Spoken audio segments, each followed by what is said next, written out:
Je peux poser une question ou pas? Ouais, alaykoum salam, frère, oui, vas-y. Salam. Qu'est-ce que j'allais dire? T'as vu que tu parlais de l'arche de l'Alliance? Oui, Par contre, il y a un truc que moi j'ai lu un petit peu dans la Torah, c'est que le peuple ne pouvait pas voir non plus l'arche de l'Alliance. Il y avait que des élus. exactement, elle était dans le Saint des Saints. Elle était Oui. cachée. Et déjà là, ça montre que déjà cette arche, elle est pas valable à mes yeux. Bah, bien sûr. Moi, je peux dire que c'est des idolâtres parce que quand ils ont fait des lives, à un moment donné, il y avait des statues d'anges, tout ça. C'est interdit tout Exactement. Frérot, est-ce que je peux te poser une question? Oui? à qui tu parles, moi? À toi, éveil de lumière. Je peux te poser une Oui, question? Bon, vas-y, euh, vas-y. est-ce que tu es musulman? En fait, j'essaye de chercher un petit peu à me Non, construire. honnêtement, il y a rien du tout. Parce que je veux dire quelque chose. Est-ce que dans l'instant T, tu es musulman? Ah oui, dans ma tête, oui. De toute façon, ça C'est c'est vrai, tu es sûr. musulman, tu fais cinq prières. Pas encore, pas tout à fait, parce que je D'accord. cherche. Donc à la base, ta religion, c'était quoi? Moi, à la base, j'avais Oui, pas de parce que tu as parlé religion. de la Torah. En fait, dans la base, j'étais pas religion. Moi, je suis venu dans Ah, la religion parce que je voulais savoir pourquoi l'être humain avait une religion sur la terre. d'accord, ok, ok. Donc, Donc, donc je voulais, moi, ma question, c'est ça. Comment ça se fait, toi, je te respecte, tu vois, et le gars là que j'ai fait descendre et que j'ai bloqué, il est sunnite, et l'autre qui le défendait, il était chiite, et eux, je les respecte pas. Comment ça se fait? ben, parce que vous avez des gros différends entre vous. Non, c'est parce que toi, tu es respectueux. Ah Tout ben, moi, je sais. simplement.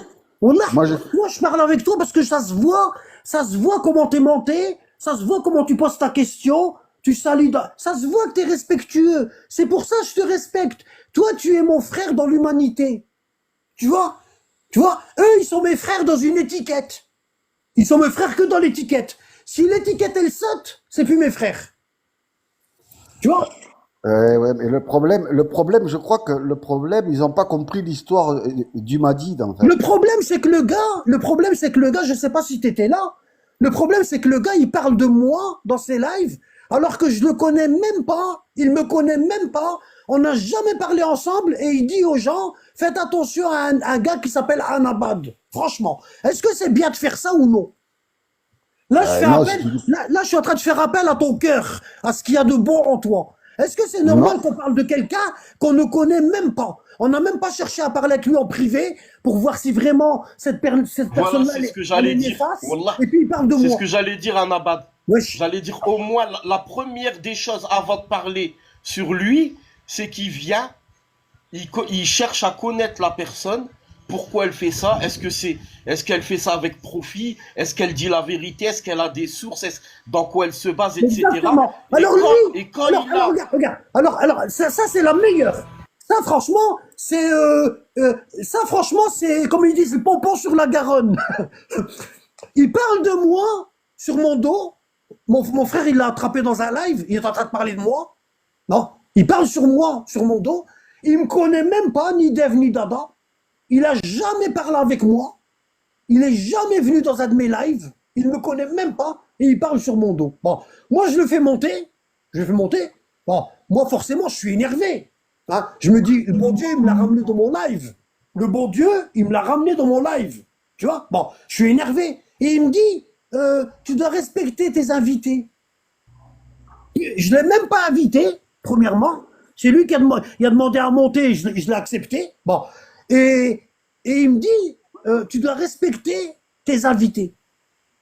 Moi, je lui manque de respect face à face. Je suis pas un hypocrite. Moi, je lui manque du respect face à face. Lui et Idriss.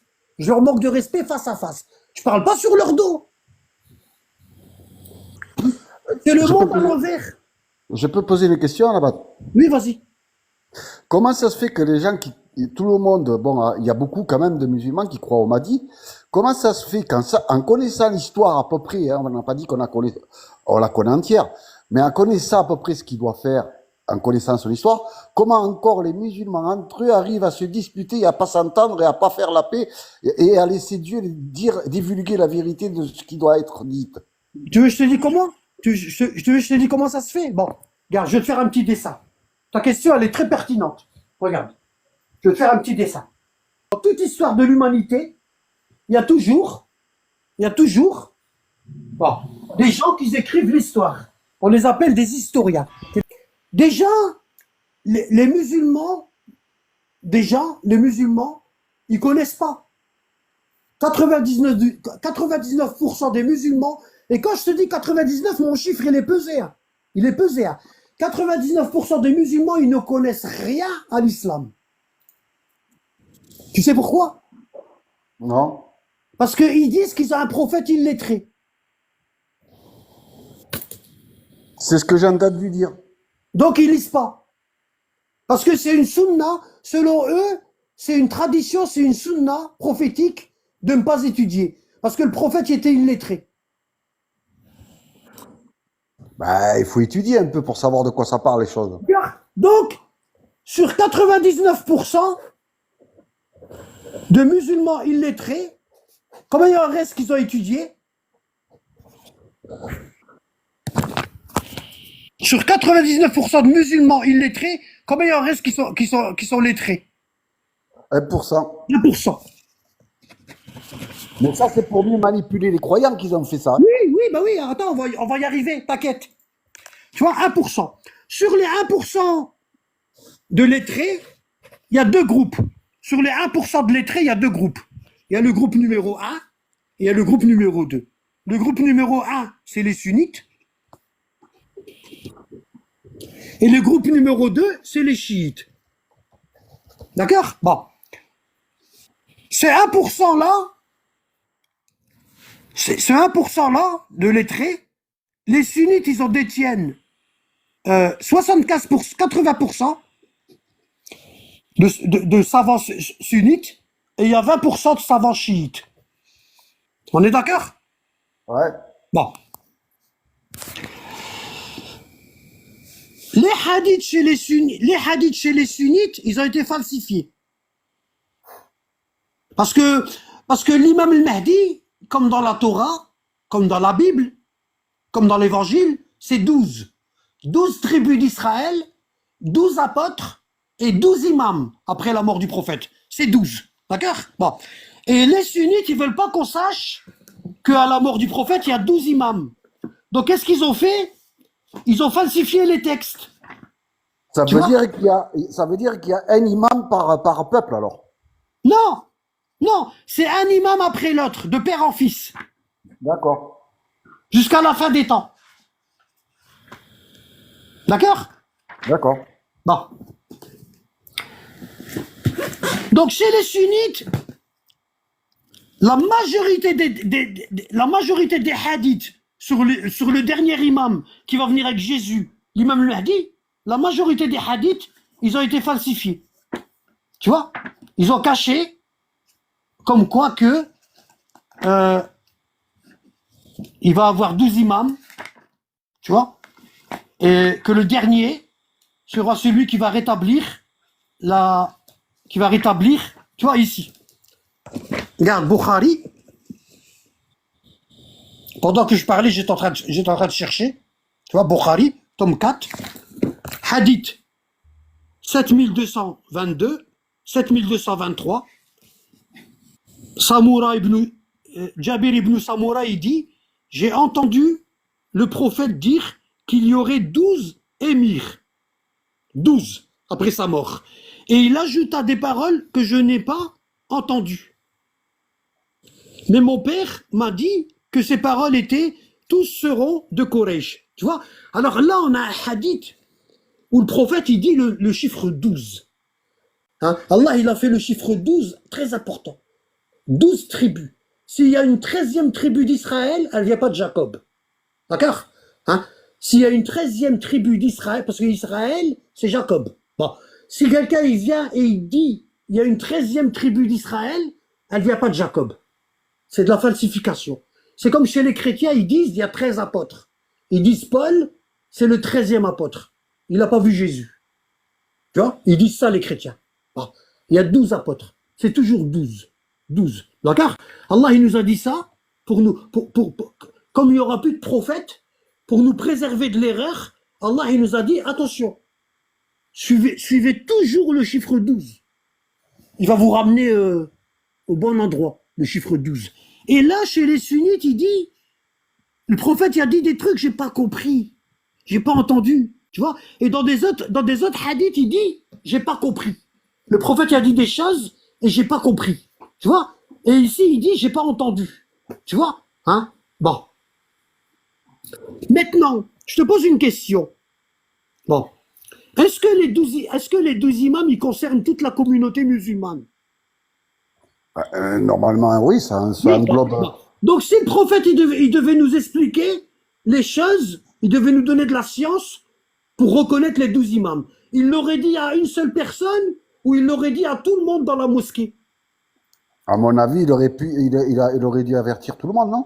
Tout le monde dans la mosquée. Ah ben, tu sais quoi? Le hadith des 12 imams, il a été rapporté que par lui. Ça me va. Wallah l'adem, il n'y a que lui qui l'a rapporté. Et lui, il était petit quand il a entendu 12 imams. Il était avec son père. Son père, il l'a ramené à la mosquée, et lui, il était petit, tu vois. Et il était assis, puis il a dit, le prophète, le prophète, il a dit, après moi, il y aura 12 imams. Tu vois? Tu comprends? Voilà. Ouais, ouais. Il était avec son père, tu vois. Et il dit, le prophète, il a rajouté quelque chose, j'ai pas entendu. Et dans une autre version, il dit, j'ai pas compris.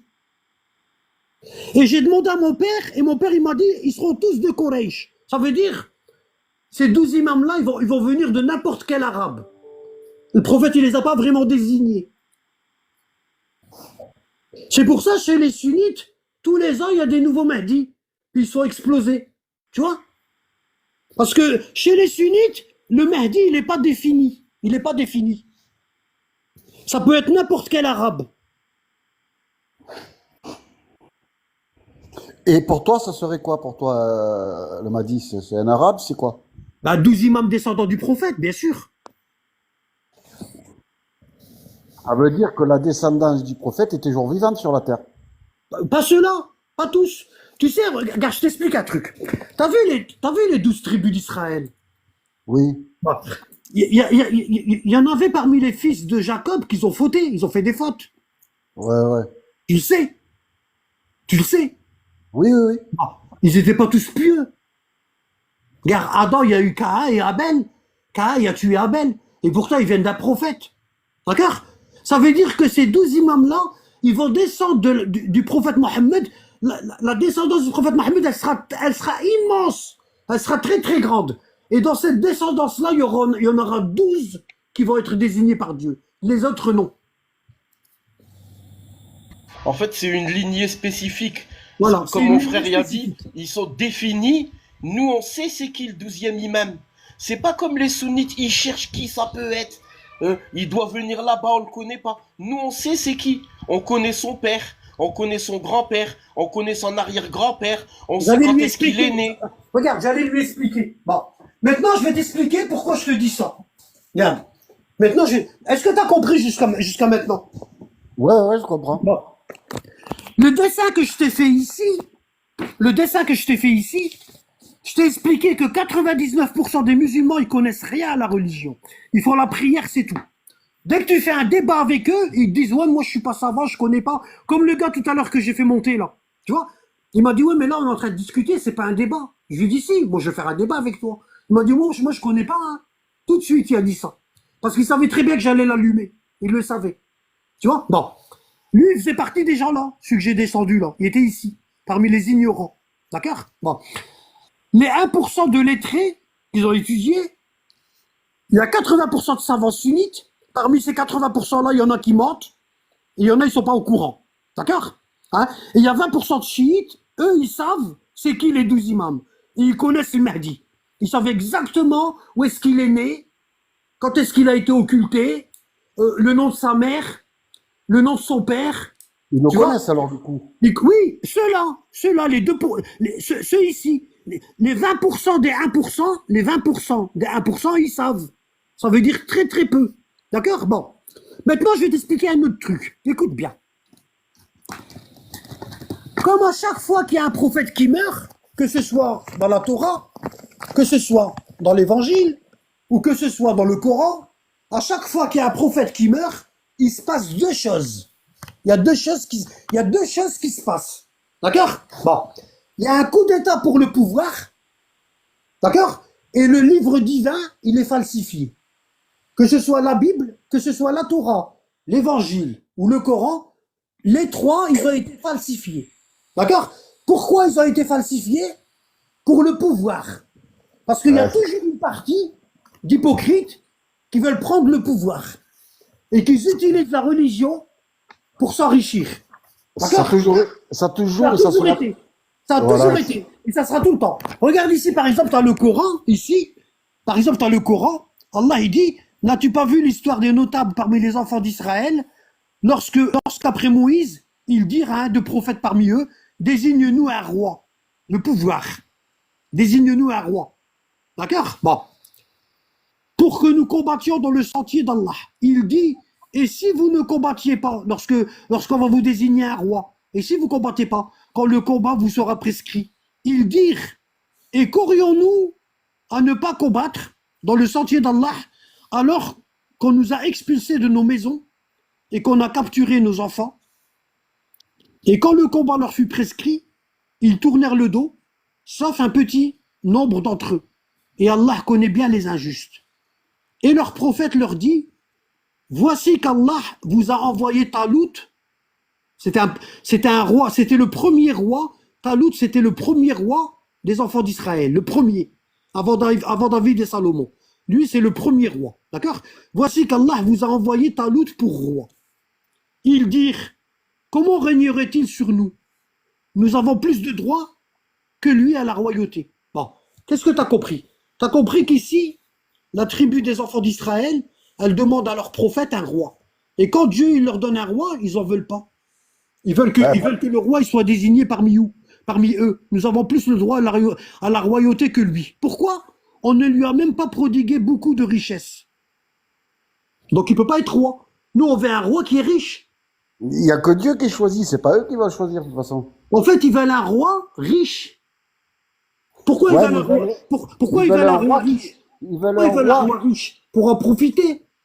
Mais bien sûr, ils veulent un roi qui leur donne Mais les regarde les possibilités. critères. Leurs critères à eux pour choisir un roi, c'est qu'il soit riche. Et le critère de Dieu, regarde le critère de Dieu.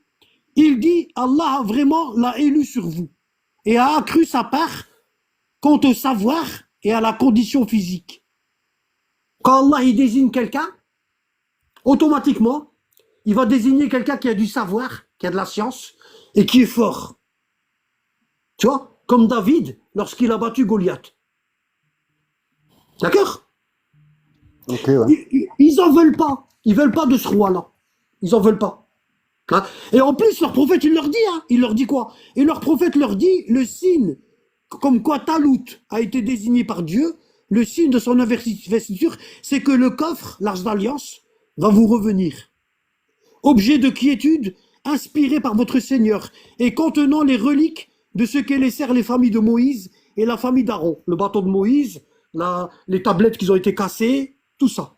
D'accord? Les ustensiles du temple, tu vois? Bon. Donc, je te disais qu'à chaque fois qu'il y a un prophète, il meurt, hein, il y a toujours deux choses qui se passent. On falsifie le livre divin, on le falsifie, tu vois, et on tue les élus, on combat les élus de Dieu pour prendre leur place. D'accord? Bon. Les 99% des musulmans là égarés, qui n'ont pas de science, leurs savants là, ils leur ont dit non, à la mort du prophète, il ne s'est rien passé. Fermez les yeux, priez, n'étudiez pas, rassurez-vous, on va vous chanter des berceuses, dormez bien sur vos deux oreilles. À la mort du prophète Mohammed, il n'y a pas eu de coup d'État. Il ne s'est rien passé. On n'a pas falsifié le Coran et on n'a pas volé le pouvoir à ceux qui le méritaient, ceux qui étaient élus par Dieu. Rassurez-vous, vous pouvez dormir, tranquille. Et ces musulmans-là, ils font confiance. Donc, ils étudient pas. Du coup, ils connaissent pas le Mahdi.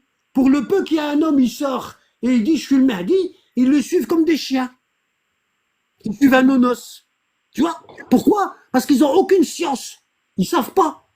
C'est Ils ont des ignorants. Tu vois? Comment? C'est des ignorants. Comment?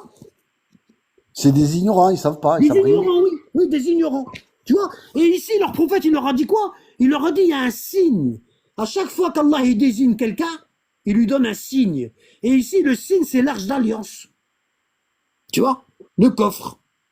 D'accord? Bon. Et là, il y a un homme qui apparaît tout d'un coup. Il fait des lives et tout. Et il leur dit, moi, je suis le Mahdi. Je suis l'imam que Dieu a envoyé à la fin des temps avec Jésus. Hein? Et les gens, ils lui donnent des sous. Tu vois? On le voit parce que quand on regarde leur live, c'est comme chez SFR. Il y a plein de pupitres, il y a plein de personnes avec des casques. Ils ont tous des bonnets noirs et puis ils parlent avec des gens. Ils font des lives. Hein? On Ouais, voit que c'est... je les ai vus, ouais. Ouais, on voit qu'ils sont pas chez eux, c'est pas des individuels, et qu'ils sont dans une organisation, etc. Ça se voit. Hein. Il y a des choses qui frappent. Hein. Il n'y a pas que ça. C'est que quand tu regardes leur live, tu vois ça. Tu vois ça quand tu regardes leur live. Tu vois des choses comme ça. Et des choses comme ça peut pas... Oh, il y a trop de bruit là. Vous voyez, tu vois là, ici, il est là, lui. Tu vois, lui, il est là. Tu vois, avec son bonnet noir. Et là, hop, tac, l'arche d'alliance. Tu vois, avec les chérubins. Tu vois les deux chérubins. Tu vois. Et puis là, il y a les barres pour la porter parce qu'on n'a pas le droit de la toucher parce qu'on meurt sur le coup. Et ils sont tous debout là avec leur bonnet. Puis il n'y a personne qui percute que l'arche d'alliance, elle est fausse. Mais de toute façon, comme je te disais tout à l'heure, c'est marqué dans la Torah, moi je l'ai lu, hein, que il y avait que certains élus choisis qui pouvaient rentrer, qu'ils étaient purifiés, ou sinon personne ne pouvait l'avoir. Pour rentrer dans le sein des saints. Oui, c'est ça. Ouais. Voilà. Parce que t'avais ça, t'avais la tente d'assignation quand ils étaient dans le désert, parce que l'arche d'alliance, elle a été fabriquée à l'époque de Moïse. D'accord? Bon. Certains savants, ils disent que c'est le coffre dans lequel la mère de Moïse, elle l'a mis sur le Nil. Le petit coffre. D'accord? Et ils ont dit que ce coffre-là, il était descendu du paradis, et ce coffre-là, il a été recouvert d'or par Moïse, et ça a fait l'arche d'alliance. D'accord? Bon, il y en a, ils disent ça. Bon. Et quand ils étaient dans la tente d'assignation, dans le désert, ici, j'essaie de trouver une photo, c'était comme ça. La tente d'assignation, elle était comme ça. Tu vois? Ici, il y avait le feu avec le cramoisi, où est-ce qu'on sacrifiait la vache rousse. D'accord? Ici, t'avais le récipient de l'eau de la purification, où est-ce il mélangeait les cendres de la vache avec l'eau, et ça faisait l'eau de la purification des Ouais, enfants d'Israël. pour se Ouais. purifier. Oui, parce que quand tu touches à mort, t'es impur. Et comme les Juifs ils se sont dispersés dans les nations, ils ont touché des goïs morts, etc., ils sont plus purs. Il leur faut une vache pour rousse, entièrement rousse, pour qu'elle soit cachère. D'accord? Et cette vache-là, elle était brûlée avec du cramoisi, et on mélangeait ses cendres avec l'eau de la purification ici, que vous voyez dans le récipient. Alors tout ça, c'était en or. Hein. Tout ça, c'était en or. Tout était en or. Bon. Et avec cette eau-là, il se purifiait. Il devait sortir du camp. Pendant 7 jours, il sort du camp parce qu'il est impur, tu vois. Et ensuite, il se purifie avec l'eau de la vache. Hein, et après, il peut rentrer dans le camp pour pas salir les autres. D'accord? Bon. Qu'est-ce que je voulais dire encore? Ouais. Alors, les vaches rousses, il y en a eu 9 qui ont été égorgées. D'accord? La première vache rousse, elle a été égorgée par Aaron. Aaron. D'accord? Bon. Les sacrificateurs, on les appelle les Cohen. Cohen, en hébreu, ça veut dire sacrificateur. C'est pour ça que vous avez des noms de famille vous avez beaucoup de juifs qui s'appellent Cohen. Bon. Ils s'appellent Cohen parce que c'est des descendants d'Aaron. D'accord? Tous ceux qui portent le nom Cohen, c'est des descendants d'Aaron. Ok? Bon. Et ici, vous aviez le Saint des Saints. Ici, vous aviez le Saint des Saints. Ici, c'est le Saint. Ici, c'est le Saint. Et à l'intérieur du Saint, il y a une autre petite tente où il y avait l'Arche d'Alliance. On l'appelait le Saint des Saints. Et dans cet endroit-là, personne n'avait le droit de rentrer, sauf Moïse et Aaron. D'accord? Bon. J'essaie de vous trouver une photo où est-ce qu'on voit une découpe. Où est-ce qu'on voit une découpe?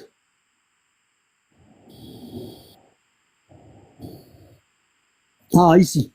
Vous voyez, ici, il y a une découpe. Vous voyez, ici, le Saint des Saints, il est découpé. On voit le fameux chandelier, la menorah. On voit la table des pains. La table des pains. Et ici, on a le Saint, ici, en grand. La tente, le Saint. Tu vois? Et on a le Saint des Saints, ici. Et on a l'Arche d'Alliance. On voit les deux chérubins. Je ne sais pas si vous voyez. Est-ce que tu la vois, évêque Ouais, de ouais, Lyon? ouais. Je vois. Tu vois l'Arche d'Alliance ici. Ici, tu vois les deux anges. Les deux Ouais. chérubins. Et tu vois, les Juifs, nous, on appelle la Sakina en arabe. Hein, on appelle la sakina. La sakina, c'est un souffle qui avait la forme humaine.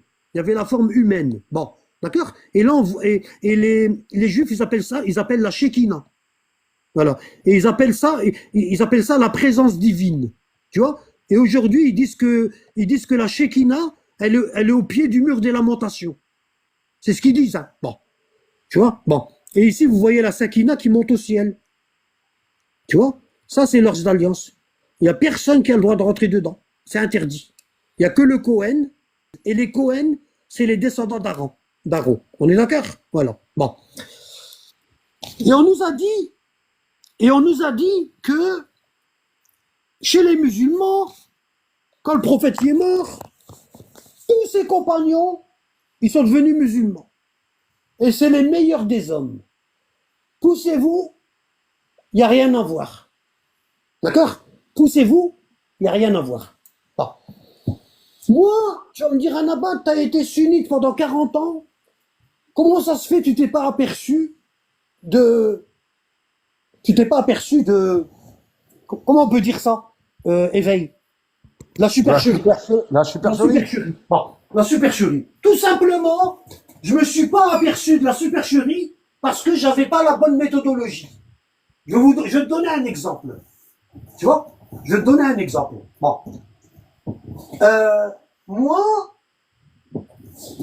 Moi, je lisais. Moi, quand je faisais des études pour chercher la vérité, je lisais des livres comme ça, par exemple. Je lisais des livres comme ça. Tariq al-Khulafa. D'accord? L'histoire des califes. Tu vois? Et ça, c'est pas des livres qui ont été écrits après la mort du prophète. C'est des livres qui ont été écrits récemment. Tu vois? En fait, c'est un savant. Il s'est dit, tiens, je vais écrire un livre. Tu vois? Et nous, on savait pas. Pour nous, les savants, ils mentent pas. Pour nous, les savants, ils mentent pas. Jamais on Ouais, se serait imaginé qu'un savant, il va écrire des livres et il va nous mentir. Ça Bah, toi, tu n'effleurait sais. même pas notre tête. Donc nous, on lisait ces livres-là et on faisait confiance. Tu vois? Comme par exemple celui-ci. Tu vois? Celui-ci, ce bien-aimé. Tu vois? Ça raconte la vie du prophète. Et lui, c'est qui? C'est Abou Bakr Jabal Zazeri. C'est un savant algérien qui vivait à Médine. Et c'était un des savants de Médine. Il est parti habiter là-bas. Et c'était un des savants de Médine. Et lui, il a écrit un livre. Il est mort il n'y a pas longtemps. Il est mort à peu près il y a 5 ans, 6 ans. Il n'y a pas longtemps qu'il est mort. Tu vois? Et nous, on lisait ces livres-là. Tu vois? Parce que nous, on pensait que ces livres-là, ça venait du prophète. On savait pas que c'était un savant qui avait écrit ça. Lui-même. Nous, on croyait que c'était l'islam. Ah. Et toute notre vie, on lisait ça. On faisait confiance. Tu vois? On faisait confiance. Bon. Malgré que j'étais sunnite, bah, j'ai toujours eu des doutes. Tout le temps. En fait, tu as toujours cru que les hadiths, c'était le Coran, en fait. Non, c'est pas des hadiths, ça. Ça, c'est pas des hadiths. C'est juste l'histoire des. Ouais, d'accord. Ça, c'est un savant, il a écrit une histoire. Il a dit ça, c'est le prophète. C'est pas les hadiths. D'accord. Les hadiths, je vais y arriver tout doucement, les hadiths. On n'y est pas encore. Bon. Moi, toute ma vie, je lisais des livres comme ça. Et je pensais que c'était des livres de religion. En fait, ça, c'est des livres commerciaux. C'est des livres commerciaux. Le savant, il les écrit et nous, on les achète. Et puis lui, il gagne de l'argent sur les ventes. T'as compris? Ouais. Voilà. Le savant qui l'a écrit, il gagne de l'argent sur les ventes. Tu vois? Bon. Et nous, on pensait que c'était des livres de religion. On savait pas que c'était les avis des savants. Que c'est le gars qui donne son avis. Et son avis, on en a rien à foutre. C'est pas un prophète. T'as compris? Ben, c'est sûr. Bon. Et récemment, en 2007, je me suis dit, c'est venu comme ça. À force de pleurer, de demander à Dieu, hein, à force de... C'était la misère. tu sais que, tu sais que ce qu'on te dit, tu sais qu'on te dit pas toute la vérité, tu sais. Tu sens qu'il y a quelque chose, mais tu sais pas c'est quoi. Tu sens qu'il y a quelque chose, mais tu sais pas c'est quoi. Comment tu sens qu'il y a quelque chose? Ben, toi, Anabat, t'aimes bien l'histoire, tu vois? Et à chaque fois, tu poses une question sur les califes, on te dit, ouais, mais ça, c'est pas ton niveau, fais ta prière, tu fais tes 5 prières, oui. Tu jeûnes, oui, ben c'est bien, machallah, tu vas aller au paradis. Pourquoi tu poses des questions comme ça? On nous disait ça. Pas compris? Ouais, ouais. Hein? Pose pas de questions, c'est pas bien, c'est caca. Tu poses trop de questions, c'est pas bien. On m'a même fait croire un jour que si je pose beaucoup de questions, je suis quelqu'un de mauvais. Carrément. Wallah. Ouais. Hein? On m'a dit que si tu poses trop de questions, Allah il va te maudire. Comme il a maudit les enfants d'Israël. On nous disait ça. Ouais, et vous tenez par la peur. Alors, ouais, ouais. Tu vois? Et on a grandi avec la haine, on a grandi avec la haine des Juifs. Alors que on nous a normalement, ils rentré sont... la haine des Juifs dans notre poitrine. Et tout ça, mais tout ça, en vrai, la haine des Juifs, il faut pas l'avoir. Il y a certains Juifs qui sont pas bons, il y a De certains tous, Juifs... exactement, exactement. Mais il y a ce plus, vous conflit-là, êtes frères. Il y a plus. regarde, s'il y a le conflit là en Israël, c'est parce que les savants juifs, ils ont rentré la haine des Arabes. Et les savants musulmans, ils ont rentré la haine des Juifs dans la poitrine dans la poitrine des, tu as compris? Vice Et versa. ils comprennent, et la plupart des musulmans, ils comprennent pas que vous êtes frères. Exactement, exactement. Hein? Et ils comprennent pas qu'il y avait beaucoup de compagnons qui étaient juifs. Parce que tout vient de la descendance d'Abraham. Et Abraham, Hein? Il y a énormément de compagnons qui étaient juifs à la base. ah ouais. Tu vois? Hein? Et et là, les enfants qui sont en train de mourir, c'est pour rien. C'est de la, c'est inutile, inutile. C'est du gâchis.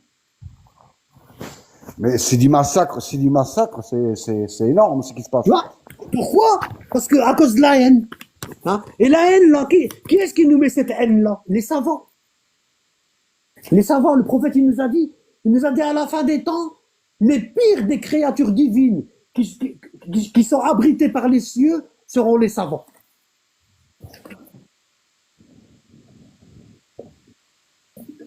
Pourquoi? Parce qu'ils vont susciter des guerres entre les gens.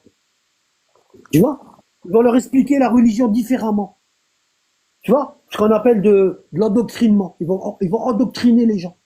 Ben, en fait, c'est divisé pour mieux régner. Hein. Exactement. Voilà. Et ils se partagent le gâteau entre eux. Tu vois? Hein? Oui, mais le problème, c'est qu'ils font tuer des frères entre frères.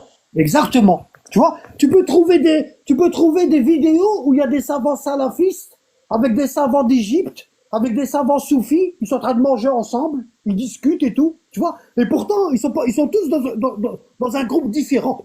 Tu vois? Et par contre, leurs adeptes qui suivent ces savants-là, ils se détestent. Ils se détestent entre eux. Hein? Alors que leurs savants, ils mangent ensemble. Ouais, Comment tu vois bien, on voit bien que c'est pour le pouvoir, de toute façon, c'est sûr. comment t'expliques ça? Bah oui, bah oui. Tu les vois, ils passent à la télé.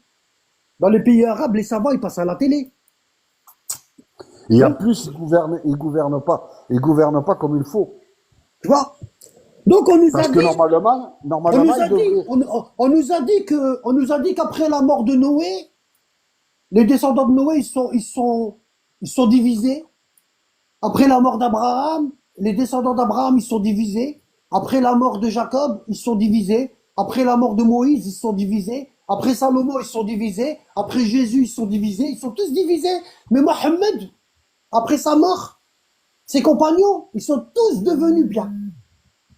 Ils ont eu des auréoles au-dessus de leur tête. Tu vois? Hein? Ils ont reçu le Saint-Esprit au-dessus de leur tête. Tu vois? On nous a dit ça. Tu vois? Hein? Mais après, il y en a beaucoup qui sont divisés entre eux, hein, normalement. Alors tout en sachant que les compagnons du prophète Mohammed, c'est-à-dire son peuple, ils l'ont combattu pendant 20 ans. 20 ans. D'accord? Et le prophète, il a régné parmi eux pendant 23 ans. 23 ans. Comment, durant 23 ans de mission, comment, durant 23 ans de mission, un peuple qui a combattu le prophète pendant 20 ans, il puisse d'un seul coup devenir bien. C'est pas seulement bien, c'est parfait. Comment t'expliques ça? Je sais pas. Tu vois? Donc nous, on nous disait, c'est à peine si on nous disait pas que sans les compagnons, le prophète Mohammed n'aurait pas pu être prophète sans eux.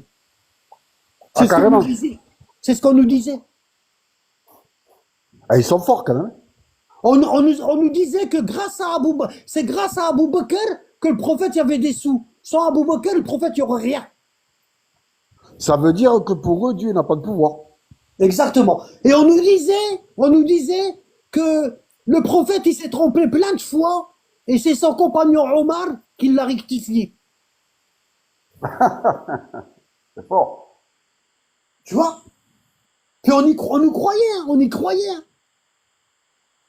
Hein. On nous disait que le prophète, il a dit à Omar, le deuxième calife, il lui a dit, oh Omar, après moi, il n'y a pas de prophète.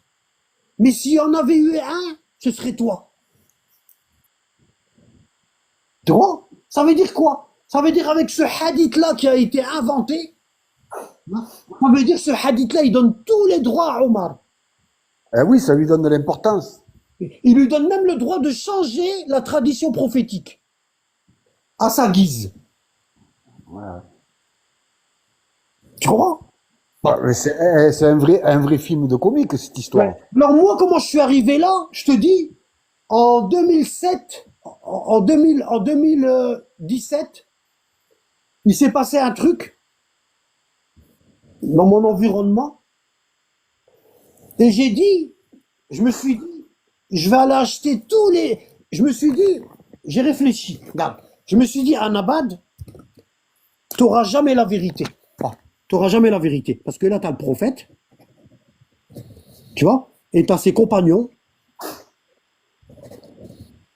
d'accord? Et ces compagnons du prophète, ils ont raconté ces hadiths, ces traditions prophétiques, tu vois, et ils ont été recueillis par les compilateurs de hadiths. D'accord? Les compilateurs de hadiths. Bon. Du prophète jusqu'à ici, c'était par voie orale, de bouche à oreille. Les hadiths, ils étaient transmis de bouche à oreille. Les hadiths, ils ont commencé à être compilés ici, c'est-à-dire 2e, 3e siècle, après le prophète. C'est-à-dire à peu près 200 ans. Ouais, mais ça fait qu'ils manipulent même les hadiths, alors. Oui, exactement. Déjà, la question qu'on doit se poser, c'est pourquoi les hadiths, ils ont commencé à être écrits dans les livres 200 ans après la mort du prophète. Pourquoi on ne les a pas écrits tout de suite, de son vivant? Ça, c'est la question que je te pose. Ou même, ça aurait dû, même, ces fameux hadiths, il aurait dû même être le prophète qui aurait pu dire, écrivez ces hadiths, parce qu'il y en a besoin pour guider la Oumma. Exactement, exactement. Bon, maintenant, je te pose la question. Pourquoi ils n'ont pas écrit les hadiths au moment du prophète, quand il leur dictait? Pourquoi ils ont attendu 200 ans? Ben, parce qu'ils savaient très bien que le prophète n'aurait pas accepté les mensonges. Parce que le Bukhari, lui, c'est un compilateur. Lui, regarde, 194 de l'Hégire, il est né. Et il est mort en 256. Il est né 173 ans après le prophète. Ouais, il le connaissait même pas, en fait. Une génération, c'est 25 ans. En 173 ans, il y a combien de générations divisé par 25? 194 divisé par 25. Ça fait combien de générations? Je sais pas trop compter, mais ça fait beaucoup, hein. Ça fait énormément. Bon, ça veut dire, regarde, on va le faire. Bon, regarde, on va le faire ensemble. Tu vois, moi, c'est comme ça que je fais. Comme ça, les gens comprennent ce que je dis. Bon, on va le faire ensemble. Regarde. Je prends de la calculatrice, ici, et il est né en 194, le Bukhari. après la mort du prophète. Bon. Là, on compte à partir de l'émigration du prophète, de l'Égir. Il y a un Ha. Ha, ça veut dire Hijri. C'est comme on dit JC. Tu vois? Ah ben, chez les musulmans, c'est Ha. Ça veut dire Égirien. D'accord? Bon. 194 t'enlève 10 ans. Pourquoi? Parce que le prophète, il est mort 10 ans après l'émigration. Ça fait, il reste 184. D'accord? Bukhari, il est né 184 ans après le prophète. Divisé par 25, une génération, il y a 7 générations entre le prophète et le Bukhari. 7. D'accord? Bon. Comment on le sait? Ben, quand tu prends un hadith, tu vois, par exemple, des fois, tu vois ça.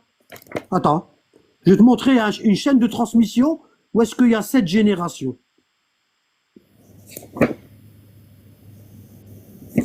Par exemple, ici, Abdullah ibn Muhammad, ça fait 1, Abdullah, le fils de Mohammed, 2, suivant Abdurrazzaq, 3, suivant Ma'mar, 4, suivant Ayoub, 5, et suivant Kathir, ici, 6, suivant Saïd, 7 générations, d'accord? Qui a dit qu'Ibn Abbas, il a dit, voilà, ici. Tu vois, là, il y a 7 générations entre le compagnon qui a rapporté le hadith et le compilateur du Coran qui s'appelle Bukhari. Tu vois, c'est exactement le chiffre qu'on a trouvé quand on a divisé la distance entre le Bukhari et le prophète. Tu as compris? Ouais. Non. C'est ce qu'on appelle la chaîne de transmission. D'accord? Bon. Ce qu'on nous disait pas, on nous disait que vous êtes musulmans et vous êtes Ahl Sunnah wal Jama'a. Vous êtes musulmans et vous êtes le groupe. Ça veut dire que vous représentez la majorité des musulmans. On nous a pas dit qu'il y avait des sectes, il y avait des divisions. Voilà. Et on nous a dit qu'à la mort du prophète, tous ses compagnons, ils sont devenus purs. Ça veut dire qu'on peut prendre leur hadith. Ça veut dire leurs hadiths, ils sont tous authentiques comme le Coran. Ça veut dire qu'on doit considérer les hadiths de Bukhari et de Muslim et de tous les autres qu'il y a là, que moi j'utilise, on doit les considérer comme le Coran. Pourquoi? Parce que les compagnons, ils mentent pas. Les compagnons, ils mentent pas. D'accord? Bon. Et on nous disait, s'il y a des hadiths qui sont faux, c'est pas le compagnon qui a menti, c'est ceux qui sont dans la chaîne de transmission. Parce que tu as vu ici, du compagnon jusqu'à le Bukhari, il y a eu 7 générations. Un tel, il a dit à un tel, qu'il a dit à un tel, qu'il a dit à un tel, qu'il a dit à un tel, qu'il a dit à un tel, qu'il a dit à un tel, qui a dit à le Bukhari. D'accord? Et on nous disait, s'il y a un hadith qui est faux, mensonger, c'est pas le compagnon qui a menti. C'est une des personnes dans la chaîne de transmission. Mais Anabad, tu sais, le plus facile, c'est qu'en fait, dans le Coran, il est dit, Dieu dit, malheur à ceux qui ont écrit de leurs mains, car ils disent que ça vient de Dieu. Exactement. Exactement. Bon, écoute maintenant la suite. Bon. En 2017, je me suis dit, ça va pas. Il y a quelque chose qui va pas. Si je reste comme ça toute ma vie, dans le doute, ben, j'y arriverai jamais. Tu vois? Je me disais, ces gens-là qui se disent savants, ils ont été élus par Dieu? Non. Ils n'ont pas été élus par Dieu. Bon. Comment ça se fait, eux, ils ont le droit d'avoir la science, et toi, Anabad, non? T'as compris? Ouais. Bon. Je me suis dit, c'est des hommes comme moi. Parce que nous, on les considérait comme des prophètes. Des fois, on les considérait pire que des prophètes. Tu vois? Comme les chrétiens, ils ont fait avec les apôtres. Tu vois? Le premier pape qui est enterré à Rome, à Saint-Pierre, c'est Saint-Pierre. Tu vois? C'est un apôtre de Jésus, Pierre. L'apôtre Pierre. Et sur la crypte où Pierre sur la crypte où Pierre a été inhumé, ben, ils ont construit le Vatican. Tu vois? Hein? Et ils disent que Pierre, l'apôtre de Jésus, c'est le premier pape. C'est pour ça qu'ils ont appelé la basilique, ils l'ont appelé Saint-Pierre. Bon. D'accord? Bon. Les rabbins, quand tu regardes les rabbins, ben, t'as plein de savants rabbins qui sont prophètes.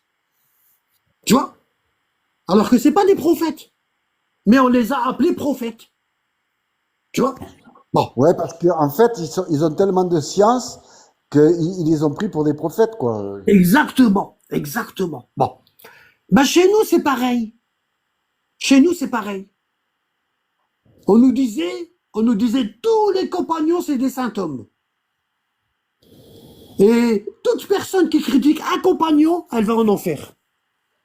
Et on nous rapportait un hadith falsifié qui disait que le prophète a dit que toute personne qui critique un compagnon, cette personne-là, elle va en enfer. D'accord? Bon. Donc nous, on faisait confiance. Tu vois? Bon. Et je me disais, ces savants-là, pourquoi ils sont à l'écart du peuple? Parce que ces savants-là, quand ils allaient dans des mosquées, on leur faisait comme des rois.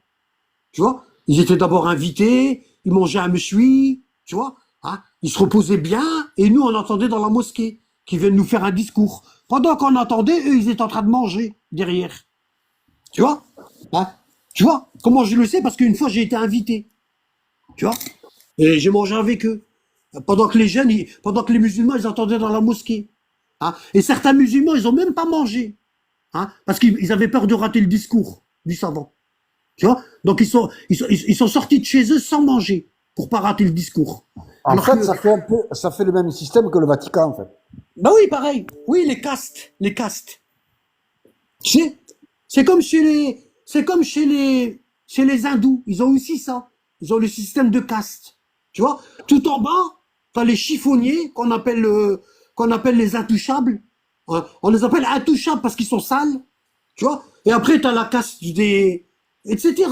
Et après, t'as les chamans au-dessus. T'as tous les, tu vois? Bah, c'est comme Ouais, ça. c'est la hiérarchie, comme on dit. Exactement. Hein? Ça a toujours été comme ça. Il y a toujours eu des hommes qui se sont servis de la religion à des desseins personnels. Tu vois? La maladie du monde. La C'est maladie pour du ça monde. Mao Tse-tung, il a dit, la religion, c'est l'opium du peuple. Tu vois? Tu vas dire à quelqu'un, votez pour moi, il va dire, quittez, toi, t'es une merde, je vote pas pour toi et tout. Hein? Tu vas lui dire ça comme ça. Tu vas venir dans un habit religieux, hein? Il va t'astiquer tes pompes. Hein? Pourquoi? Parce que quand tu es homme politique, tu lui dis la laïcité, elle a dit, tu vois. Par contre, quand tu viens avec l'habit religieux, tu dis c'est Dieu qui l'a dit. Dieu. Tu dois lui obéir. Sinon, tu vas brûler en enfer. Et quand tu dis ça aux gens, ben ça marche. Les gens, ils flippent. On a, on Mais a en la... plus, Hein? le Oui. pire, Il y a le pire, toujours, il y a toujours des innocents, des faibles, qui voient des gens qui s'en mettent plein les poches, puis eux, ils n'arrivent pas. Hein? Et puis il y a quelqu'un qui vient, il lui dit, tu sais si t'en as pas plein les poches, c'est parce que toi, tu sais pas. Hein? Moi, je vais t'apprendre des trucs, tu verras. Tu vas devenir quelqu'un. Tu vas être respecté. Hein? T'as vu, là, t'es dans les bas-fonds. Moi, je vais t'élever au sommet. Tu vois? Les gens, ils vont t'aduler. Viens, écoute mes paroles, viens. Tu vois? Tu vois? Et cette personne-là, elle suit cette personne-là qui va rien lui rapporter du tout. Tu vois? Rien lui rapporter du tout. La chose qu'elle va faire, c'est qu'elle va en faire son larbin. Tu vois? Elle va la ramener dans une salle où est-ce qu'il y a des tables. Et devant chaque table, il y a un ordinateur. Et il y a un casque avec un micro. Tu vois? Et il va lui dire, t'as vu tout ce que je t'ai renseigné pendant 2, 3 ans? Ouais. Bah, tu vas aller faire des lives. Tu vois? Tu vas faire des lives. Et puis, tu vas faire monter des gens, tu vois, et tu vas les éclater quand ils vont monter, parce qu'ils savent pas, tu vois. Toi, tu as de la science, tu as étudié, tu connais la vérité, tu vois. Voilà, et tu auras une part du gâteau.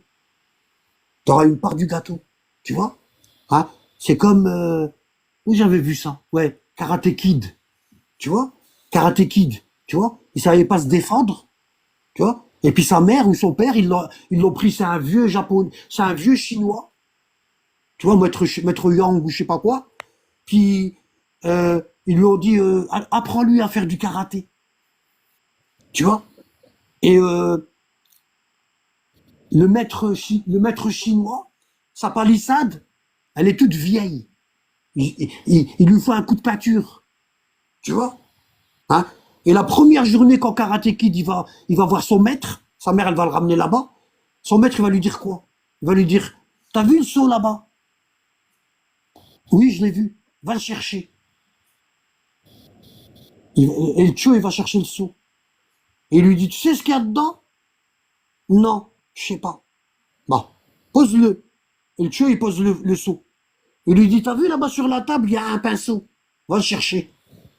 Et Tio il va aller chercher le pinceau. Tu vois? Puis le maître il lui dit, dans le seau il y a de la peinture. Et le pinceau, tu vas mettre en peinture de la palissade. Ça, c'est ta première leçon.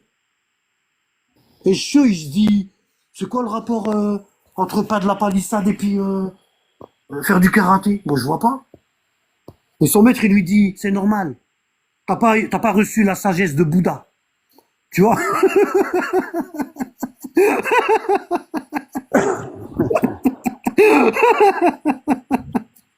Là, c'est trop marrant. Bon, mais après, il y a de l'art de l'enseignement, de saigner des gens. Ça, c'est pas le problème. Mais de Ah, mentir ça aux gens, marche, ça marche. Il y a toujours des gens qui veulent donner leur fric. Allah, c'est là. Si tu dis à leur savoir, bah pourquoi tu fais ça? Bah il dit, bah c'est là. Leur fric, c'est à peine s'ils me l'ont pas mis dans ma poche. J'arrêtais pas de leur dire, non, non, je veux pas. Mais ils m'ont battu, ils ont réussi à mettre le billet de 20 euros dans ma poche. Moi, au départ, j'en voulais pas. Hein? Au départ, j'en voulais pas. Puis après, j'y ai pris goût.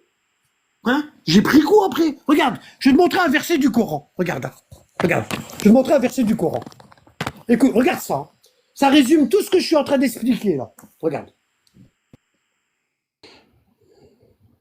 Alors, si on prend Surat la vache, numéro 2, la vache des enfants d'Israël, verset 167, regarde, ici. Ici, t'as la Surat la vache, Surat numéro 2, verset 165, d'accord? Bon, Allah, il dit, parmi les hommes, il en est qui prennent en dehors d'Allah des égaux. Au lieu de suivre Allah, ils suivent les hommes. Ils prennent des savants, et ces savants-là, ils en font des égaux à Allah. Comment ils en font des égaux? Ah ben, les savants, ils font des fatwas, ils font des sentences religieuses, tu vois? Ils font des sentences religieuses, tu vois? Et les gens, ils les écoutent, comme si que ces sentences-là, ils viennent de Dieu. C'est ce qu'on appelle dans la Torah, c'est ce qu'on appelle la Mishnah. Est-ce que tu connais la Mishnah? non, non. Regarde. Nous ici, on a ça en arabe. En arabe, on appelle ça le methna. En arabe, on appelle ça le methna. Et en hébreu, ça s'appelle la Mishnah. Regarde. Hein. Alors. Ça se ressemble l'hébreu avec l'arabe, hein? Oui, oui, c'est pareil. C'est pas que ça se ressemble, c'est la même chose. Bon. Tu vois, là, la Mishnah, tu vois, Mishnah, c'est un livre. Bon. Toi, tu crois que ce livre-là, il vient de Dieu. C'est comme nous. Nous ici, on a la Mishnah. Regarde. Nous, on a la Mishnah. Tu vois? Ouais, Tu vois? ouais. Bon. Je vois Là, ce nous, que tu veux dire. Ouais. Bon, ici, tu as la Mishnah. Tu crois que ça vient de Dieu. Bon, regarde. Si tu vas dans Wikipédia et tu regardes Mishnah, ça veut dire quoi? Tu vois, ça, c'est la Mishnah. Un extrait de la Mishnah. D'accord? Regarde. Hein. Compilée vers le début du IIIe siècle de l'ère chrétienne par Judas Hassani, c'est pour ça qu'on appelle judaïsme. Tu vois, la religion de Dieu, c'était la religion de la soumission. C'est ce qu'on appelle islam. Islam, ça n'a rien à voir avec les Arabes. Ça veut dire soumission. Toute personne qui est soumise, elle est musulmane. Tout simplement. Quand je dis musulmane, ça ne veut pas dire musulmane sunnite ou musulmane des sectes. Non. Les vrais musulmans, les vrais soumis, ça veut dire qu'ils obéissent pas à des cheikhs. Ils obéissent à Dieu et à des prophètes. D'accord? Bon. Le problème, c'est quoi? C'est que le mot musulman, il est devenu sale parce que les Arabes, ils l'ont sali. Tu vois? Mais à la base, le mot musulman, ça voulait dire obéissance à Dieu. Tout simplement. D'accord? Bon. Et les Arabes, ils en ont fait des sectes. Tu vois? Et les sectes, ils déconnent. Donc les gens, ils disent les musulmans, c'est des cons. Ok? Bon. Est-ce que tu as compris? Bon. Et ici, on appelle Judas Hassani. Tu vois? C'est de lui que vient le judaïsme. Ça vient pas de Moïse. D'accord? Elle D'accord. est, hormis quelques versets araméens, écrite dans un hébreu qui lui est propre et recense les opinions, les polémiques et éventuelles résolutions légales des Tanaïm, des répétiteurs. On appelle ça répétiteur parce que Mishnah en hébreu, ça veut dire répétition. Hein? Et Methna en arabe, ça veut dire répétition. Pourquoi? Pourquoi on appelle ça des répétitions? Bon, parce que les élèves des yeshivas, les écoles de religion juives, on appelle ça des yeshivas, ils répètent ça par cœur. Ils sont devant un pupitre et ils apprennent la Mishnah par cœur. Tu vois? Par cœur. Comme on apprend les versets de la Torah, ou comme on apprend les versets de l'Évangile, ou comme on apprend les versets du Coran par cœur. Tu vois? Alors, au lieu d'apprendre les livres de Dieu, ils apprennent les livres de leurs savants par cœur. Tu vois? Regarde, les Tanaïm. Bon, regarde, hein. Bon, sur les prescriptions de la Torah. Tu as vu, ça vient pas de la Torah. En fait, c'est l'explication de la Torah selon les rabbins. Tu vois? Regarde. Le terme Mishnah fait à la fois référence à l'ouvrage recensant ces quelques 2 milliers d'articles. On parle alors de la Mishnah et aux articles eux-mêmes. On parle alors d'une Mishnah ou d'une Mishnayot. Les Talmuds désignent aussi le nom des Mishnayot, les articles. Bon, c'est toutes les lois que les rabbins ils ont données. C'est toutes les explications que les rabbins ils ont données. Tu vois? Nous, on a les hadiths à la place. Tu vois? Bon. Mais, bon, est-ce que ces explications-là, ils viennent de Moïse? Et est-ce que ces hadiths-là, ils viennent de Mohammed? Ben non. Non. Non. Non. Tu vois? Et c'est comme ça qu'on se fait arnaquer. Nous, on pense que c'est la religion. Hein? On pense que c'est la religion. Hein? Allah, ils disent que ça vient du livre, mais ça ne vient pas du livre. Wa ma huwa min al-kitab. Tu vois? Le verset du Coran, il dit quoi? Ils vous disent que ça vient du livre de Dieu, alors que ça ne vient pas du livre. D'accord? Bon. Et ici, je t'ai expliqué le système. Tu vois? Tu vois, tu sais pas te battre, t'es karaté kid, tu sais pas te battre, puis on te ramène devant un savant du karaté. Tu vois? Et il est vieux. Tu te dis, waouh, waouh. Eh ben, le gars, il va te dire, va nettoyer mes chiottes. Wallah, tu vas les nettoyer. Et tu vas croire Anabat, que tu vas être Anabat, récompensé parce que tu as nettoyé ses chiottes. Wallah. Anabat, Hein? je peux te dire quelque chose?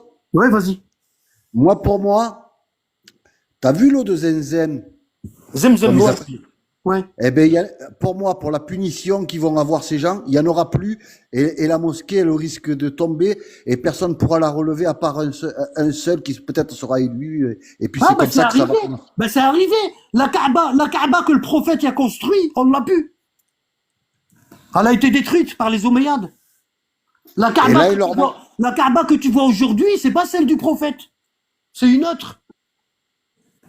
Elle a été reconstruite. D'accord. Elle a été démolie. Attends. Elle a été démolie 40 ans après la mort du prophète. Ah ouais, quand même. Ouais. Et l'eau de Zenzem, elle existe là-bas, non, normalement. Oui, oui, c'est la vraie. Celle qu'on voit, c'est la vraie. Eh ben, Dieu, pour les punir, il leur enlèvera cette eau-là pour montrer, Non, c'est pour pas montrer.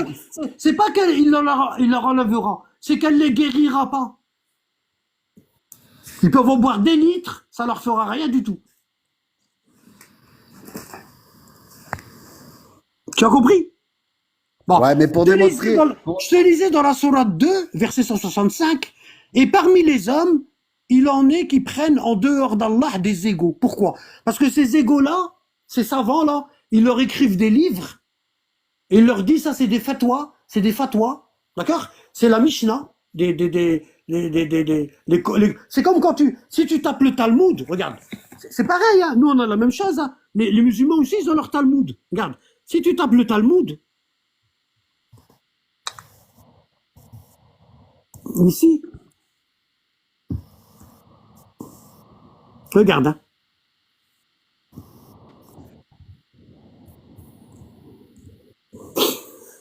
Tu vois?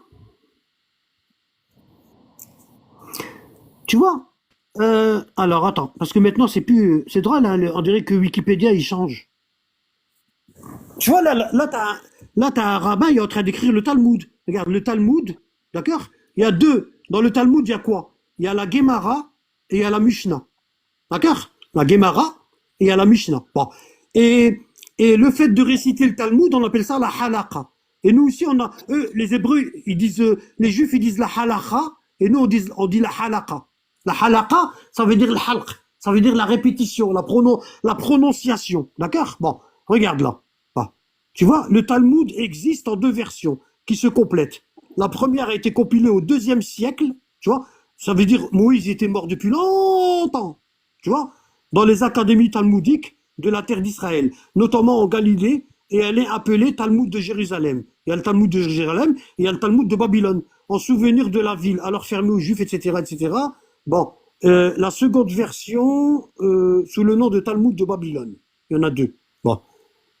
Rédigé dans un mélange d'hébreu et de judéo-araméen, composé de la Mishnah, répétition, récitation, et de la Gemara, ce que je t'ai dit, parachèvement, etc. Le Talmud rassemble les discussions rabbiniques. T'as vu? Le Talmud rassemble les discussions rabbiniques sur les divers sujets de la loi juive. T'as vu? C'est les discussions des savants.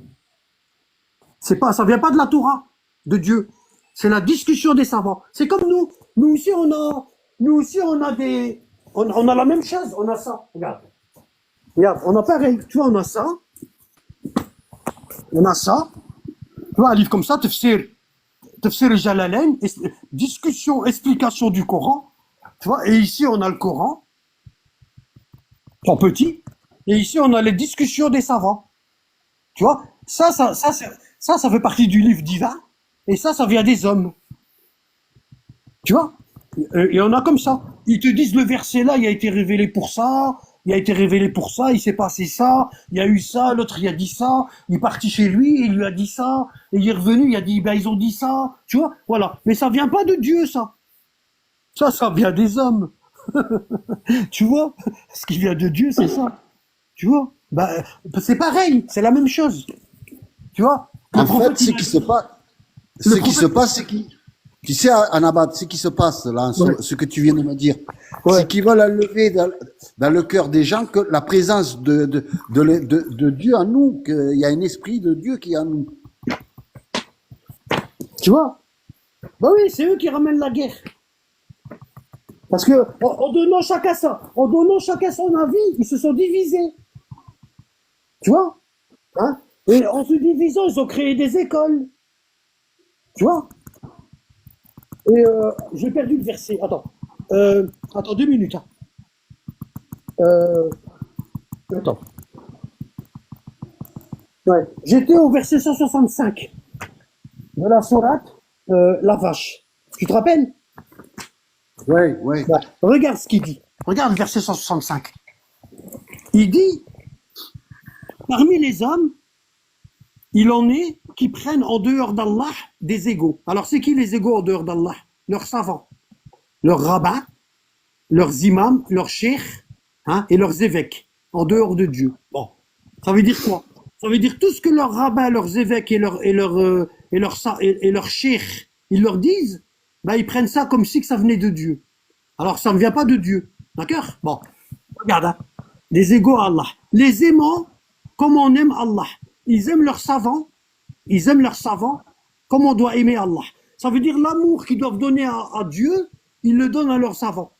Tu vois? Ils nettoient leurs toilettes, hein? Ils mettent en peinture leurs palissades. Hein? Le gars, il dit à sa femme, fais à manger. C'est pour le cheikh. Hein? Et sa femme, elle fait à manger pour le cheikh. Tu vois? Et dans le manger pour le cheikh, il y a du poulet, il y a de la viande de bœuf et tout. Et dans le manger des tchos, c'est des pâtes, mais il n'y a pas de viande. Tu vois? Et le tchou, il dit à sa mère, maman, moi je veux de la viande, je veux de la viande. Et sa mère, elle lui dit, non, c'est pas pour toi, c'est pour le cheikh. Tu comprends? Est-ce que tu Ouais, ouais. comprends? Bon. Ouais, je vois. Donc ils aiment leur cheikh, leur savant comme on aime Allah. Or, les croyants, les vrais musulmans, les vrais croyants, sont les plus ardents en l'amour d'Allah. Ça veut dire, ceux qui n'adorent pas des hommes, des cheikhs, des savants, hein, c'est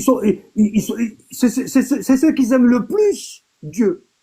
D'accord? Ok? Bon. Et il dit, quand les injustes verront le châtiment, c'est qui les injustes là, d'après toi?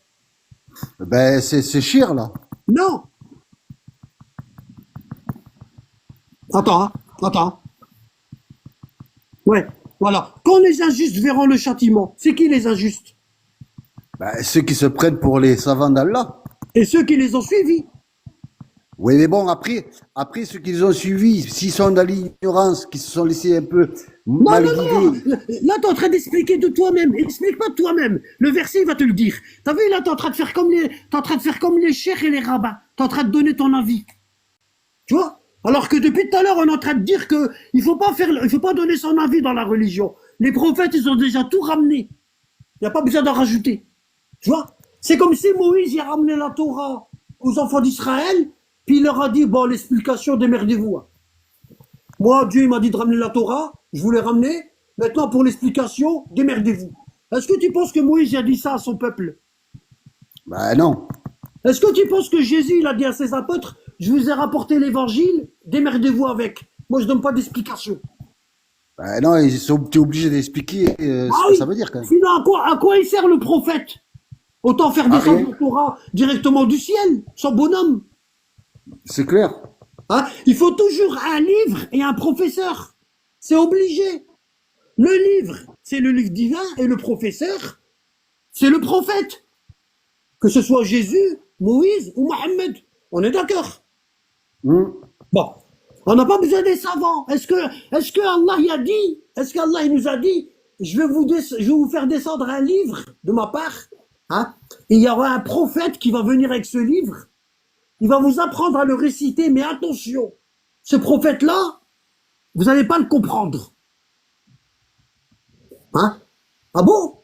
Tu vas nous descendre un livre avec un prophète qu'on va pas comprendre? Oui, le prophète-là, vous n'allez pas le comprendre. Pourquoi? Parce que vous n'avez pas le niveau. Ah, d'accord. Et qui est-ce qui va nous l'expliquer? Ben, il y a des hommes qui vont naître par la suite, ça va s'appeler des savants, et eux, ils vont vous expliquer. Est-ce que tu penses que Dieu, il va nous dire ça? Ben non, c'est pas possible. Non, d'accord. Bon, c'est pas possible parce que si on voit ici, regarde, si on voit ici, dans la sourate là, regarde, hein. Regarde, hein. Les infidèles parmi les gens du livre, c'est qui les infidèles parmi les gens du livre? Là, je comprends pas la question. Je comprends pas trop la question, en fait. Le verset, regarde. Est-ce que tu vois ton téléphone? Est-ce que tu vois là ce que je montre avec mon doigt? Ouais. Regarde ici, il dit la preuve. Tu vois? La sourate, elle s'appelle, numéro 98, elle s'appelle la preuve. La preuve que Anabad, ce qu'il dit, c'est vrai. Regarde, je vais te rapporter la preuve. Bon. Les infidèles parmi les gens du livre, ça veut dire qui? Ça veut dire ceux parmi les juifs et les chrétiens qui ont falsifié les livres D'accord, de ouais. leurs prophètes. Bon. Ainsi que les associateurs. Ça, c'est les Arabes qui ont falsifié le Coran. Les infidèles parmi les gens du livre, c'est les juifs et les chrétiens. Et ici, les associateurs, c'est les Arabes. Hein? Ne cesseront de mécroire au Coran et à la Bible et à la Torah et à l'évangile et à la Torah, garde, hein, jusqu'à ce que leur vienne la preuve évidente. D'accord? Et c'est quoi la preuve évidente? Regarde. La preuve évidente, deux points, c'est un messager de la part d'Allah, pas un messager de la part des hommes, un savant qui a été désigné par les hommes. Non, un homme qui a été désigné par Allah, tu vois, qui leur récite des feuilles purifiées, le Coran, la Torah et l'évangile. D'accord? Ça,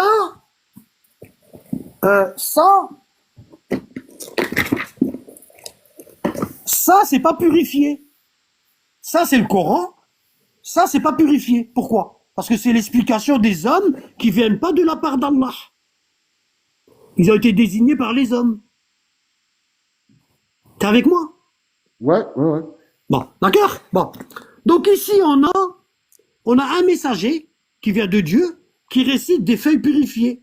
D'accord? Et après, il dit, dans lequel se trouvent des prescriptions d'une rectitude parfaite. Ben nous, on dit non. Il faut l'explication des savants. Il faut l'explication des rabbins, le Talmud, la Mishnah. Il faut l'explication des savants musulmans, le Methna. Il faut l'explication des évêques. D'accord? Bon. Mais est-ce que l'explication des évêques, des rabbins et des cheikhs, est-ce que est-ce que c'est purifié? Non. Parce que ça vient pas de Dieu. On est d'accord? Ouais. Hein. Et après, il dit, ceux à qui le livre a été donné, c'est-à-dire qui? C'est-à-dire qui? Les Juifs, les chrétiens et les Arabes ne se sont divisés qu'après que la preuve leur fut venue. Ça veut dire, après que le messager y est mort, d'accord? Ah ben, ils ont commencé à écrire, à écrire, à écrire, à donner leur avis, à donner leur avis, à donner leur avis. Et après, ça a fait des bibliothèques énormes, des grandes bibliothèques avec plein de livres. Rabbi Intel, il a écrit ça. Rabbi Intel, il a écrit ça. Cheikh Intel, il a écrit ça. Cheikh Intel, il a écrit ça. Cheikh Intel, il a commenté. L'évêque de telle paroisse, il a écrit ce livre-là. Et l'évêque de telle autre paroisse, il a écrit. Et on s'est retrouvé avec des millions de livres. Et on s'est divisé.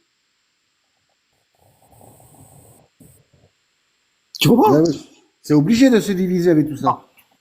Alors, qu'est-ce qui s'est passé? Chaque personne, chaque secte, chaque groupe, qu'il soit juif, chrétien ou musulman, il a vénéré son savant, au point de le mettre à la même place que Dieu. Hein? Et Allah, il dit, parmi les hommes, il en est qui prennent, en dehors d'Allah, des égaux. Ça veut dire, ils suivent des savants, hein, et ils les mettent au même plan que Dieu. Ça veut dire quoi? Ça veut dire que ces savants-là, ils légifèrent. Ils sortent des législations qui ne viennent pas de Dieu. D'accord? Hein? Ils vont te sortir des impôts qui ne viennent pas de Dieu, tu vois, pour s'enrichir. Hein? Il va dire, si, je me souviens, Rabbi, etc., et tel cheikh, il a dit que Mohammed et Moïse, ils donnaient, pour chaque sabot du mouton, ils donnaient 20 dirhams ou je sais pas quoi. Donc, quand tu achètes un mouton, ben, pour chaque sabot du mouton, s'il y a 4 pattes, ben pour chaque patte, tu dois donner 20 dirhams. À qui tu le donnes? Ben tu le donnes à la mosquée. Ou bien à la yeshiva. Tu vois? Ils sont malins, hein? D'accord? Donc ils vont te sortir des lois. Tu vois? Et toi, Allah il dit, si tu prends la sourate, on va garder ça pour après. Si tu prends la sourate à Ali Imran, t'as vu, j'utilise que le Coran. Je sais pas si t'as remarqué. Hein? Si tu prends la famille d'Imran, si tu prends la famille d'Imran, tu prends oh zut. J'ai pas envie de perdre la page. Attends. Si tu prends la famille d'Imran, tu prends le verset 78. Ici. Tu vas trouver ça. Ici. Regarde. La famille d'Imran, sourate 3, verset 78. Et il y en a parmi eux qui, les savants. Regarde, hein. Ceux qui vendent à vil prix leur engagement avec Allah, là ils parlent des savants, ainsi que leur serment, ils ont promis qu'ils n'allaient pas falsifier la religion, tu vois, hein, n'auront aucune part dans l'au-delà. Ils vont aller en enfer, ils n'auront rien. Pourquoi? Parce qu'ils ont falsifié la religion. Et Allah ne leur parlera pas, ni les regardera au jour de la résurrection, ni les purifiera, ils ne seront pas purifiés.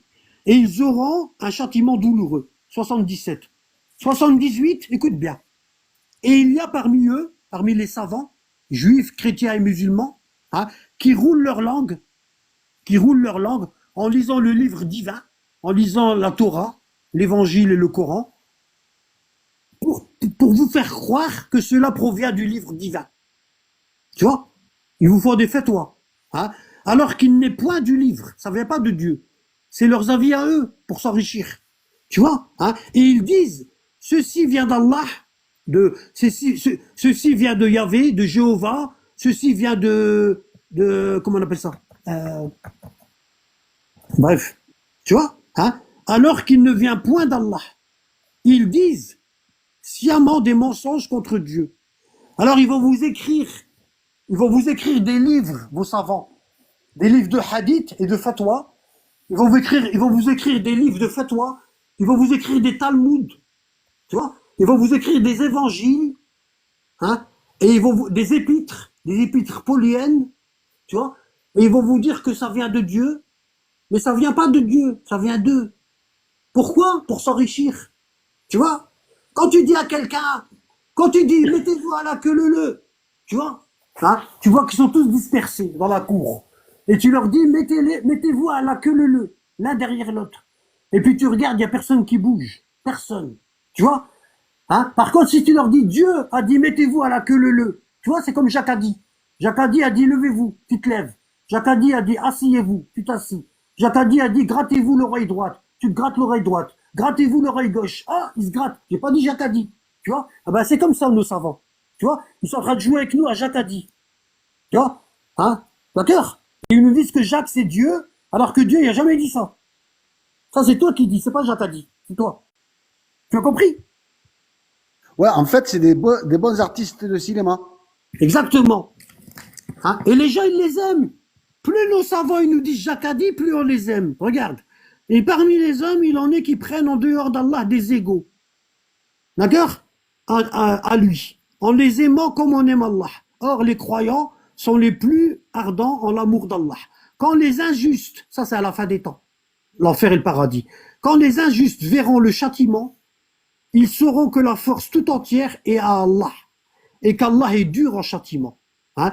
Et ici, il dit, verset 60, quand les meneurs c'est qui? C'est les savants des trois religions, juifs, chrétiennes et musulmanes.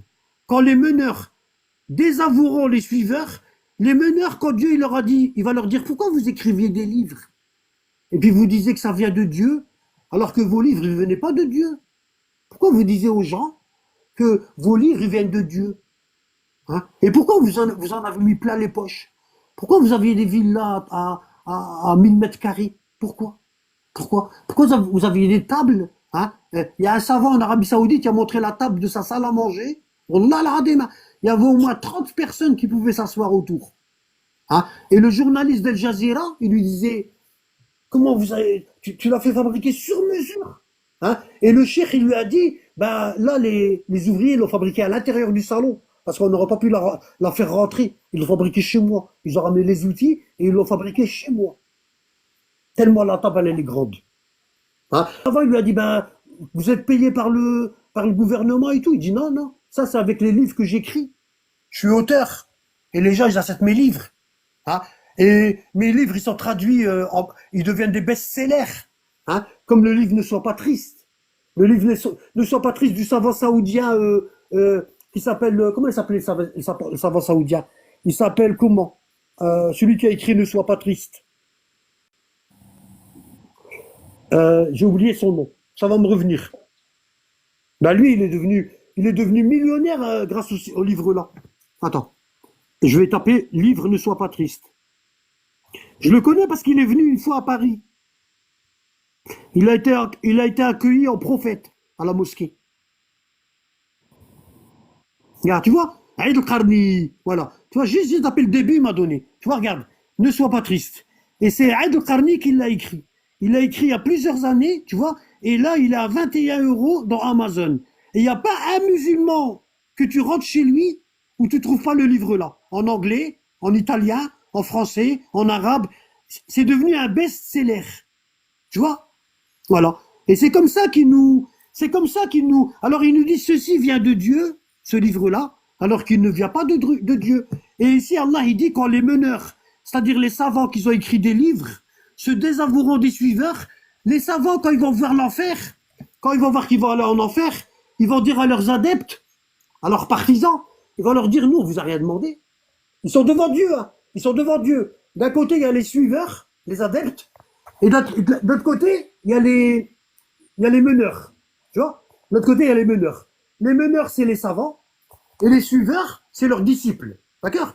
Et les meneurs, quand ils vont voir le feu, quand ils vont voir qu'ils vont aller en enfer, ils vont se tourner vers leurs disciples et vont leur dire, nous, on t'a jamais dit de m'adorer, je t'ai pas dit de me suivre.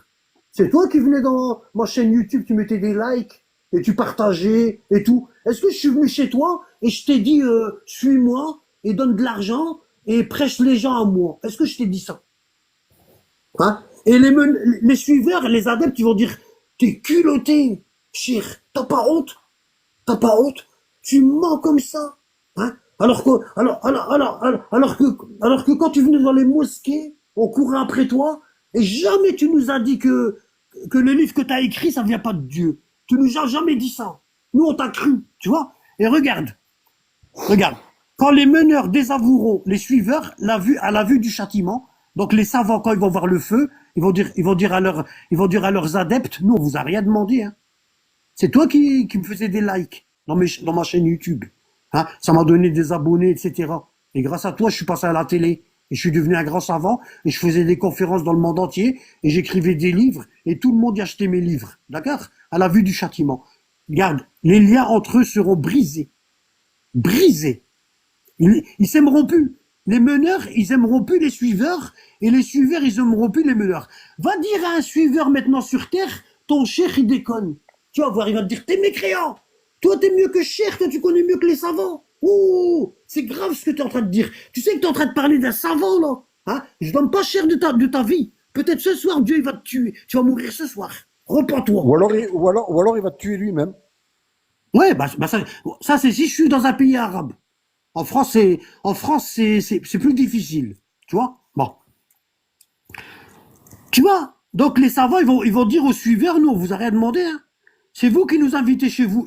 Alors comment ça se passe quand il y a un savant qui doit aller dans une mosquée? Ah ben, les responsables de la mosquée, ils téléphonent dans le pays où il y a le savant et ils lui disent quand est-ce que tu pourrais venir faire des conférences chez nous? Tu vois? Et le savant là, il dit bah, je dois passer en Suisse, après je dois aller en Espagne, je dois aller en Italie, hein, après je dois aller en Grèce, après si tu veux je passerai en France, tu vois? Et ceux de la mosquée, ils doivent tout préparer pour lui. Ils doivent lui préparer une chambre, ils doivent aller le chercher ils doivent aller le chercher à l'aéroport, ils doivent lui faire un repas, et après, quand il arrive en France, il va de mosquée en mosquée. Par exemple, il commence à Marseille, après Marseille, il va à Toulouse, après à Toulouse, il va à Lyon, et à chaque fois, on vient le chercher.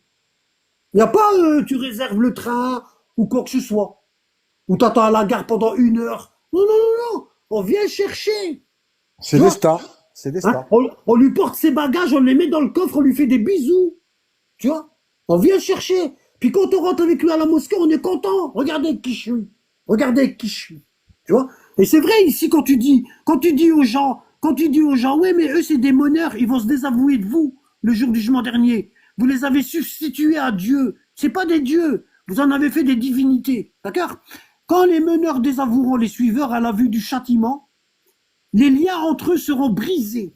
Tu vois, les adeptes des sectes salafistes, euh, frères musulmans, euh, soufis, ash'ari, ahmadi, tu vois, quand ces gens-là, des sectes, quand ils vont voir leurs savants le jour du jugement dernier, et leurs savants, ils vont leur dire, moi je me désavoue de toi.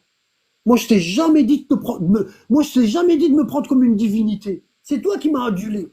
C'est à peine si t'as pas mis mon poster dans ta chambre. C'est toi qui es venu me voir. Moi, je t'ai rien demandé. Et les suiveurs, ils vont dire, ah, t'es culotté. Vous êtes culotté. Jamais j'aurais cru que tu pourrais mentir comme ça. Ah ben, ce jour-là, ils vont les détester. Les liens entre eux seront brisés. Les liens d'amour entre eux, ils seront brisés. Mais va lui dire ça maintenant, aujourd'hui. Tu verras comment il va t'insulter. Tu verras. Hein? Et après, il dit, et les suiveurs diront à Dieu, les suiveurs, ils vont dire à Dieu, ah, si on pouvait revenir sur terre, comme ça on va les détester. Hein? Si on pouvait revenir sur terre pour dire aux gens, ne suivez pas ces savants-là, c'est des charlatans, c'est des menteurs. Hein? Ce qu'ils vous disent, ça vient pas d'Allah. Hein? Donc ces gens-là, les suiveurs, ils voudront revenir sur terre. Ils vont demander à Dieu de les ramener sur terre. D'accord? Ah, si un retour sur terre nous était possible. Alors, nous nous désavouerions comme ils nous désavouent aujourd'hui. Hein? Ainsi, Allah leur montrera leurs actions. Allah, il va leur montrer comme quoi que le groupe que tu suivais, la religion que tu pratiquais, elle vient pas de Dieu. Elle vient pas de Moïse. Elle vient pas de Jésus. Elle vient pas de Mohammed. Elle vient de tes savants. Hein? Allah leur montrera les actions source de remords. Hein? Source de remords pour eux. Hein? T'es salafiste. Oui. Tes savants, ils ont détruit le cimetière où est-ce que les enfants du prophète, ils étaient enterrés. Ils l'ont démoli, ils l'ont détruit. Oui. Pourquoi tes savants, ils ont détruit le cimetière où est-ce que les enfants du prophète, ils étaient enterrés? Bah parce qu'à ce qui paraît, c'est pas bien d'élever des tombes. C'est interdit. Hein? Hein? Des plaques tombales et tout, c'est interdit. Comment tu sais ça? Ben, je l'ai vu dans les hadiths, dans le Bukhari, c'était écrit n'élevez pas des pierres tombales. Donc qu'est-ce que j'ai fait? J'ai cassé la tombe des enfants du prophète. Ah, d'accord. Hein? Et tu interdisais à tout le monde de faire des tombes. Tu lui disais quand ta mère elle meurt, tu dois mettre juste de la terre et un petit caillou Comme ça, on sait qu'elle est là. Mais tu n'as pas le droit de faire de ton beau tour. Tu disais ça? Oui, je disais ça. Hein? Est-ce que tu as été vérifié? Ben moi, je croyais que ça venait du livre. Et Allah, il va lui dire, tu pensais que ça venait du livre, mais ça ne venait pas du livre. Il n'y avait pas un verset dans le Coran qui disait, il faut croire que ça vient du livre alors que ça ne vient pas du livre. Il n'y avait pas ça. Ben non, j'ai pas lu le Coran. Ah, ben tu lisais quoi? Ben je lisais les livres de mes savants. Ce bien-aimé, votre mère Aïcha, le prophète l'homme qui a failli être prophète, Omar, il a failli être prophète, Omar. Hein, tu lisais des biographies sur des hommes et des femmes. Et tu croyais que ça venait de Dieu? Oui, bah oui. Nous, on nous vendait ça comme si que c'était des livres religieux. On les lisait, on était contents. Ah, d'accord. Ok. Hein, tu comprends un petit peu? Ouais. Hein? Ils disent, ah, si un retour nous était possible, hein, on va lire les mêmes livres qu'Anabad. Hein, alors, nous désavouerions d'eux, comme ils se sont désavoués de nous. Ainsi, Allah leur montrera leurs actions. À qui? Aux savants et à leurs adeptes. Il va leur montrer leurs actions. Source de remords pour eux. Mais ils ne pourront pas. Ni la suite? Attends, j'ai pas dit. Attends. Ils montreront leur action sortir du feu. Ouais. Voilà. Ils ne pourront pas sortir du feu. D'accord. Donc ça veut dire quoi? Ça veut dire, ouais, mais c'est pas de leur faute, ils savaient pas. Non, ils ne pourront pas sortir du feu. Tous. Ouais, ben.